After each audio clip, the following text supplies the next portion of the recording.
Page 132. Lesson 10. Felling of the Banyan Tree by Dilip Chitre. My father told the tenants to leave, who lived on the houses surrounding our house on the hill. One by one, the structures were demolished. Only our own house remained, and the trees. Trees are sacred, my grandmother used to say. Felling them is a crime, but he massacred them all.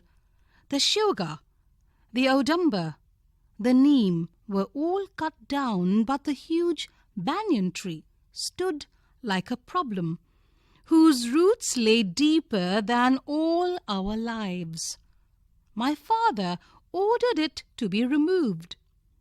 The banyan tree was 3 times as tall as our house. Its trunk had a circumference of 50 feet. Its scraggy aerial roots fell to the ground from 30 feet or more. So first they cut the branches, sawing them off for 7 days, and the heap was huge. Insects and birds began to leave the tree. And then they came to its massive trunk. 50 men with axes chopped and chopped. The great tree revealed its rings of 200 years. We watched in terror and fascination this slaughter as a raw mythology revealed to us its age. Soon afterwards, we left Baroda for Bombay, where there are no trees, except the one which grows and seeds in one's dreams, its aerial roots looking for the ground to strike. Page 133. About the poet.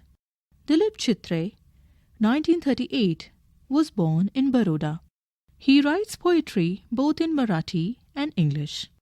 Travelling in a Cage, from which the poem selected here has been taken, was published in 1980. Apart from poetry, Chitre has also written short stories and critical essays. An anthology of Marathi poetry 1945 to 1965 is one of the most important works of translation. He sees poetry as an expression of the spirit. He lives and works in Mumbai. Guess the meaning of the word skargi from the context. Understanding the poem. 1.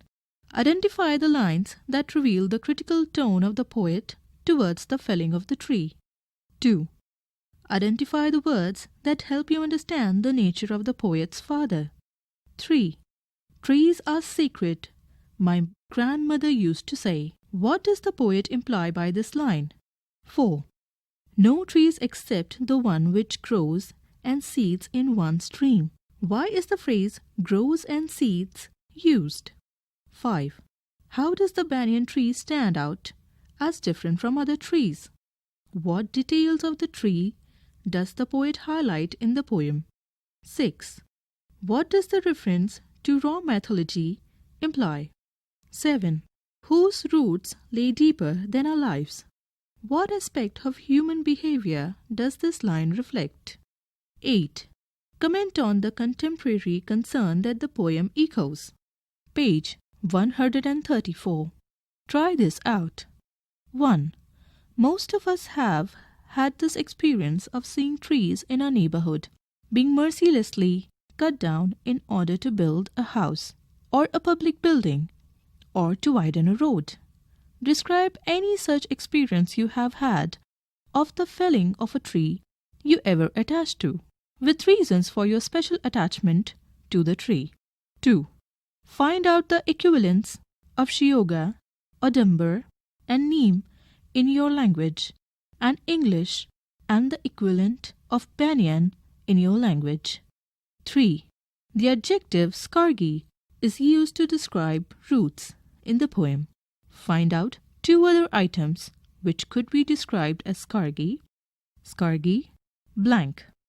4. Use the following adjectives to describe suitable items: raw, aerial, sacred. Suggested reading: 1. Death of Grandmother by Dilip Chitre.